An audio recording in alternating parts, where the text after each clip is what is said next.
Avis vascular centre మన దేశంలోనే the best varicose vein hospital. Welcome to I dream media.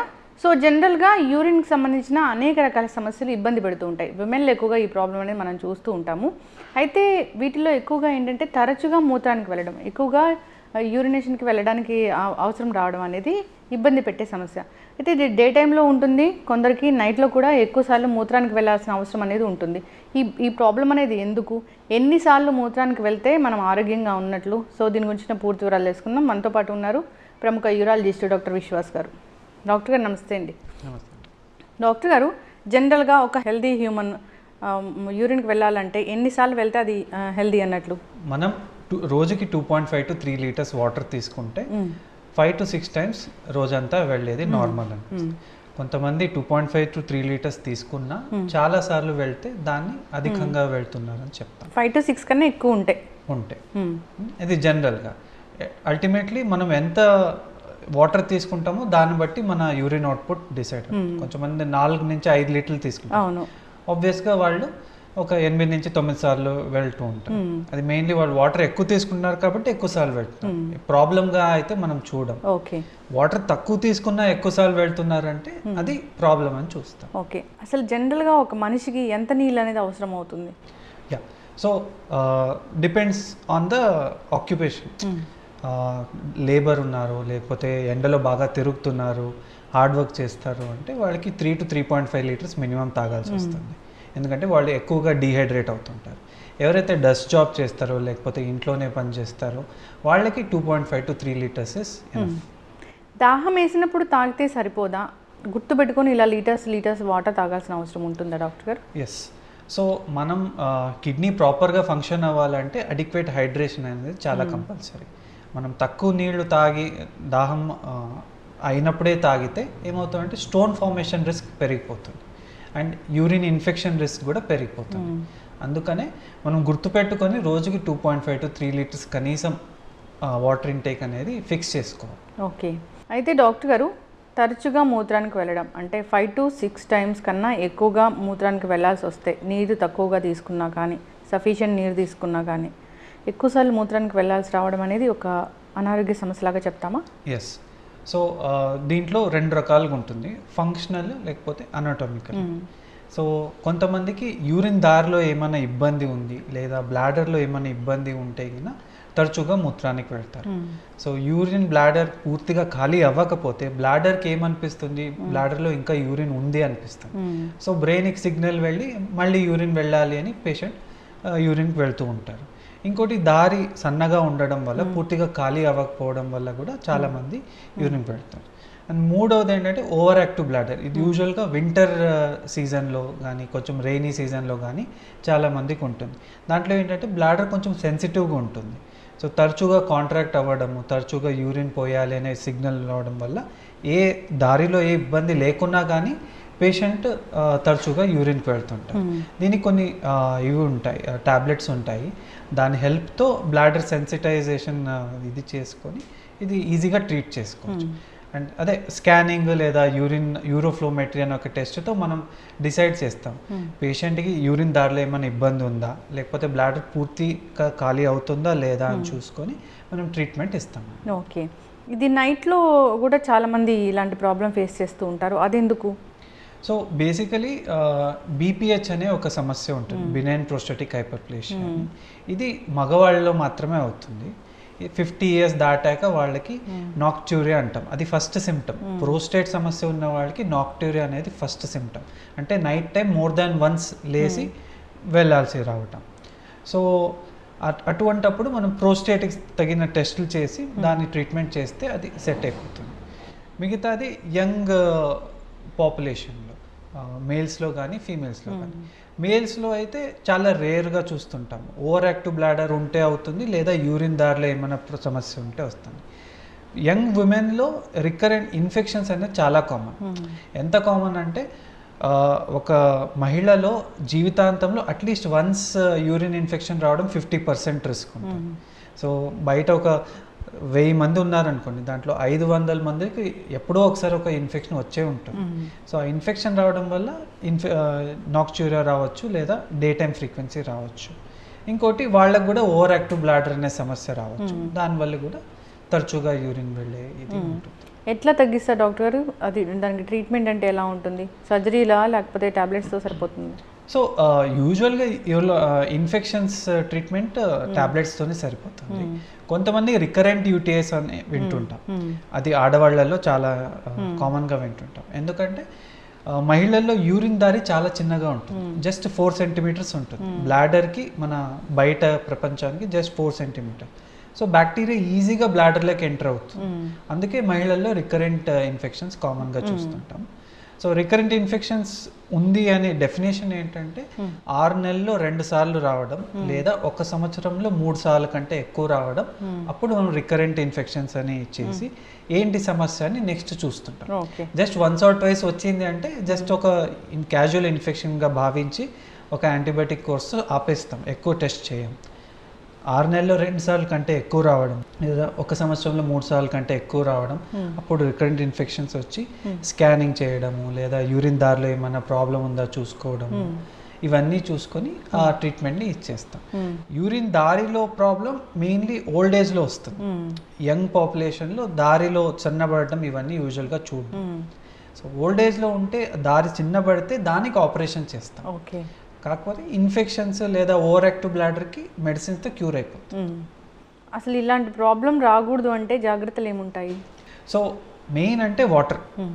చాలామంది తక్కువ water intake తీసుకుంటారు. తక్కువ వాటర్ ఇంటేక్ తీసుకున్నప్పుడు బ్యాక్టీరియా అసెండ్ అయ్యి బ్లాడర్లో ఉండి యూరిన్ అక్కడే ఉండిపోవడం, తక్కువ యూరిన్ వెళ్ళడం వల్ల అక్కడే ఇన్ఫెక్షన్ ఇది క్వాంటిటీ పెరిగిపోతుంది. అదే మనం బాగా వాటర్ తీసుకున్నాం అనుకోండి, చిన్న బ్యాక్టీరియా ఎంటర్ అయినా మనం యూరిన్ పోసేస్తాం కాబట్టి ఫ్లష్ అయిపోతుంది. అది first point, inadequate drinking of water. Second వచ్చేసి కొంతమంది హ్యాబిచువల్గా యూరిన్కి అనేది డిలే చేస్తుంటాం. ఇప్పుడు యూరిన్ వచ్చింది వెంటనే టాయిలెట్ వెళ్ళకుండా ఇంకొక 1-2 hours తర్వాత పోద్దాంలే అలా ఉంటుంది.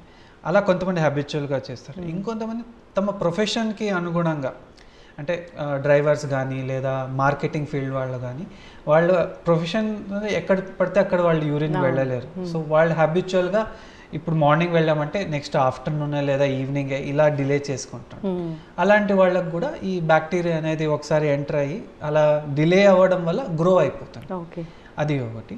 ఇంకోటి ఆఫ్టర్ సెక్స్, మహిళల్లో సెక్స్ తర్వాత యూజువల్గా యూరిన్ పోయాలని అడ్వైస్ చేస్తాం. కొంతమంది పోయకుండా ఉంటే అది హస్బెండ్ నుంచి ఏమైనా ఇన్ఫెక్షన్ వస్తే అది ఉండిపోతుందండి. ఇది. అండ్ 4వది ఏంటంటే మోషన్ అయ్యాక కొంతమంది క్లీనింగ్ హ్యాబిట్ డిఫరెంట్గా ఉంటుంది.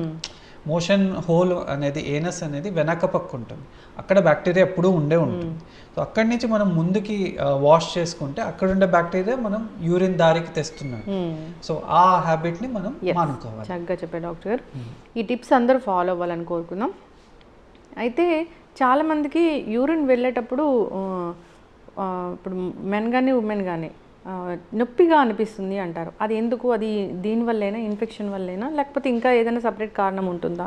ఎస్. సో కొంతమందికి మెన్లో క్రానిక్ ప్రోస్టటైటిస్ అనే సమస్యను చూస్తుంటాం. ముఖ్యంగా యంగ్ పాపులేషన్లో ఈ నడుమ క్లినికల్ ప్రాక్టీస్లో చాలామంది వస్తారు.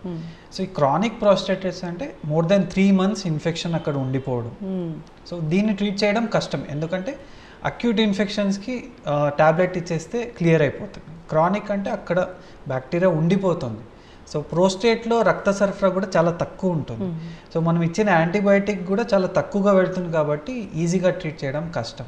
సో దానివల్ల మంట లేకున్నా కానీ కాన్స్టెంట్గా పెయిన్ ఉండడం చూస్తుంటాం. కానీ మహిళల్లో ఇది చాలా తక్కువగా చూస్తుంటాము. వాళ్ళలో కూడా ఒక రేర్ ఎంటిటీ ఉంటుంది, బ్లాడర్ పెయిన్ ఇంటర్స్టిషియల్ సిస్టైటిస్ అని వింటుంటాం. అది కొంచెం 30s 40s దాటాక వస్తుంది. ఇది కూడా మంట లేకుండా, ఇన్ఫెక్షన్ లేకుండా పెయిన్ ఉండే అవకాశాలు ఉంటాయి.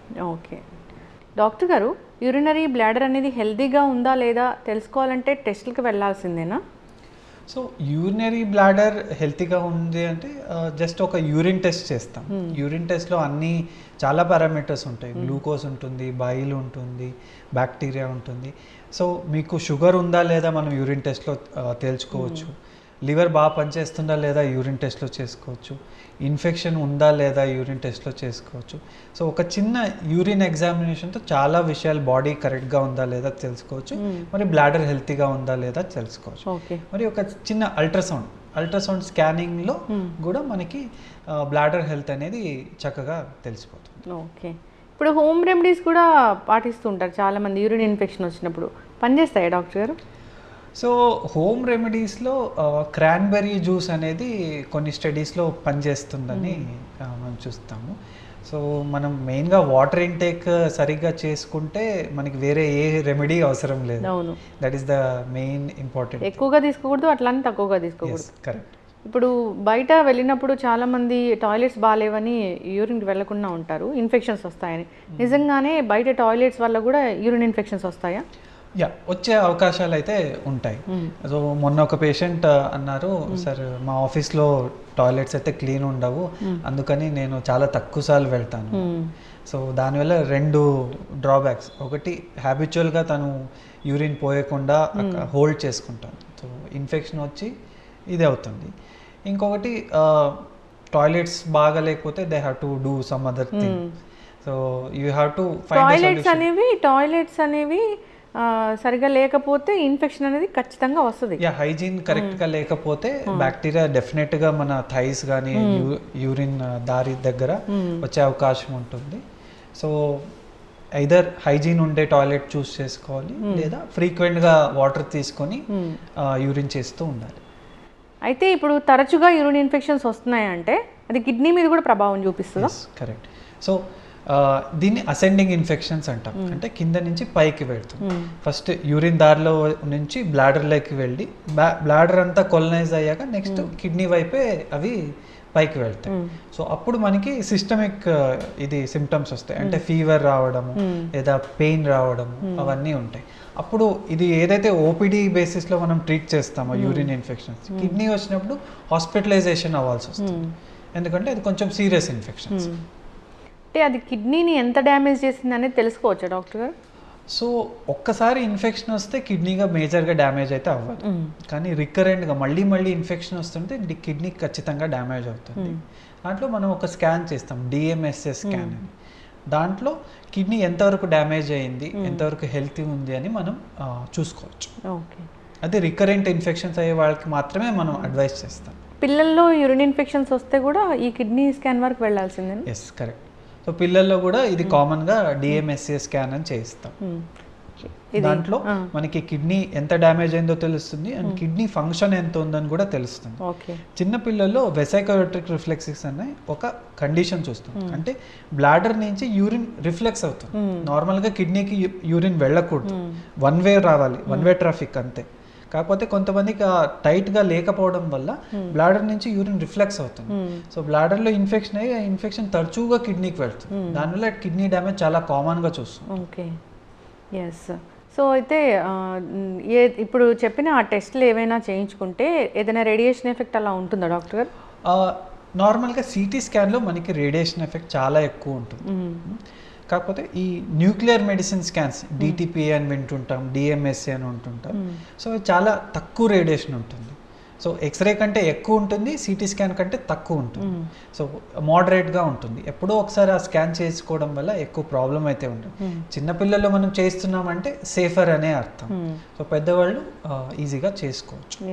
డాక్టర్ గారు, యూరిన్ ఇన్ఫెక్షన్స్ కామన్గా వస్తాయి వాటర్ తీసుకోకపోతే, అలా డిస్కస్ చేస్తాం, అంతా బాగానే ఉంది.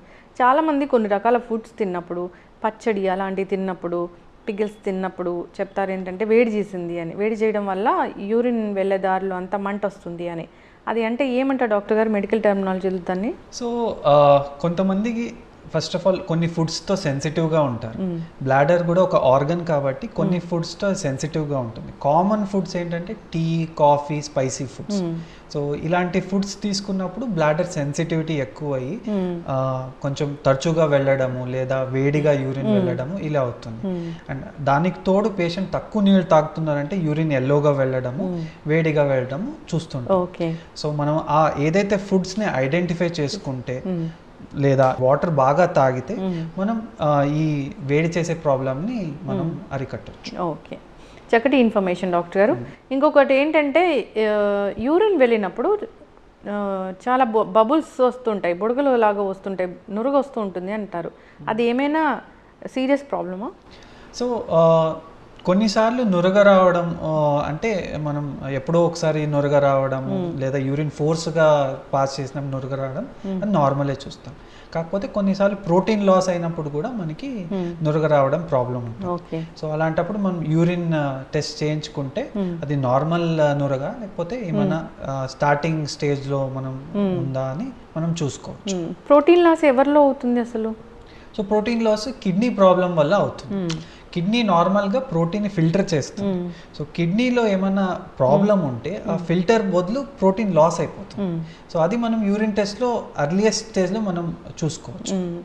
అంటే ఇప్పుడు ఆ నురగ వచ్చింది అనేది నార్మల్ దానికి అబ్నార్మల్ దానికి తేడా ఉంటుందా డాక్టర్ గారు? ఇంతసేపు వరకు ఉంటుంది నురగ, అట్లా ఏమైనా చెప్తారా? అంటే రోజు పేషెంట్కి నురగ వస్తుందంటే అది ఖచ్చితంగా abnormal.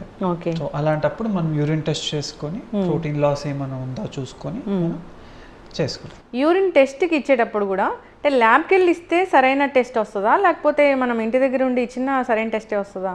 Yes, good question. So basically urine test ఇవ్వడంలో కూడా కొన్ని ప్రికాషన్స్ తీసుకోవాలి. ఇది చాలా ల్యాబ్స్లో చెప్పరు, అన్నీ ఉంటాయి.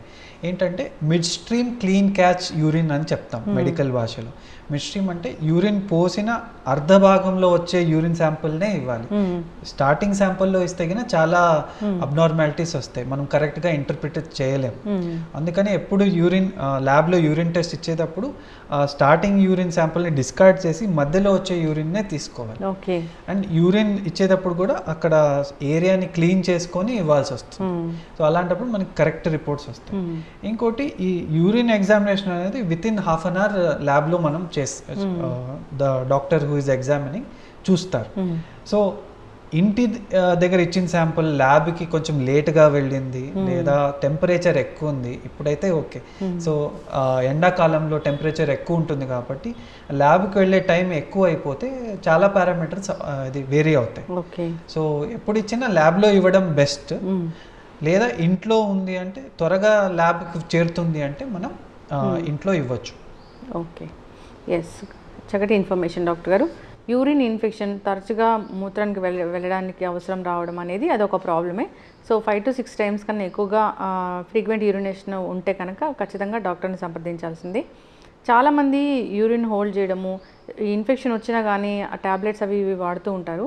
యాంటీబయాటిక్స్ వాడి డాక్టర్ దగ్గరికి వెళ్ళే వాళ్ళని కూడా చాలామందిని చూసాము. అప్పుడు ఖచ్చితమైన రిజల్ట్ అనేది రాదంట కదా డాక్టర్ గారు, డాక్టర్ చెప్పకుండా వాడితే? సో ఏమవుతుందంటే ఇన్ఫాక్ట్ మొన్న ఒక పేషెంట్ వచ్చారు.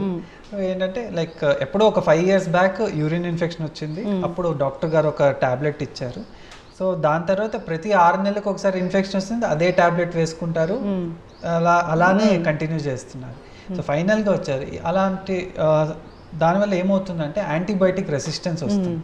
సో అదే టాబ్లెట్ మనం ఫ్యూచర్లో తీసుకుంటే అది పనిచేయదు. సో ఎంత తక్కువ యాంటీబయాటిక్స్ వాడితే అంత మంచిది. సో అది టేక్ హోమ్ మెసేజ్ తీసుకోవాలి. సో డాక్టర్ సంప్రదించిన తర్వాతే యాంటీబయాటిక్ తీసుకోవడం బెటర్. డైరెక్ట్గా మెడికల్ షాప్కి వెళ్ళి తీసుకోవడం అంత కరెక్ట్ కాదు. ఎస్, యూరిన్ కలర్ చేంజ్ అయినా కానీ, యూరిన్లో నురగ లాంటిది వస్తున్నా, ఫ్రీక్వెంట్ యూరినేషన్ ఉన్నా కానీ ఒకసారి డాక్టర్ని సంప్రదించాలని కోరుకుందాం డాక్టర్ గారు. అందరూ హెల్దీ లైఫ్ స్టైల్ మెయింటైన్ చేయాలి. వాటర్ అనేది ఎక్కువగా తీసుకోకూడదు, అలానే తక్కువగా తీసుకోకూడదు. సో మెయింటైన్ చేస్తూ హెల్దీగా ఉండాలని కోరుకుందాం. చాలా చక్కటి ఇన్ఫర్మేషన్ అండి, ధన్యవాదాలు. Thank you.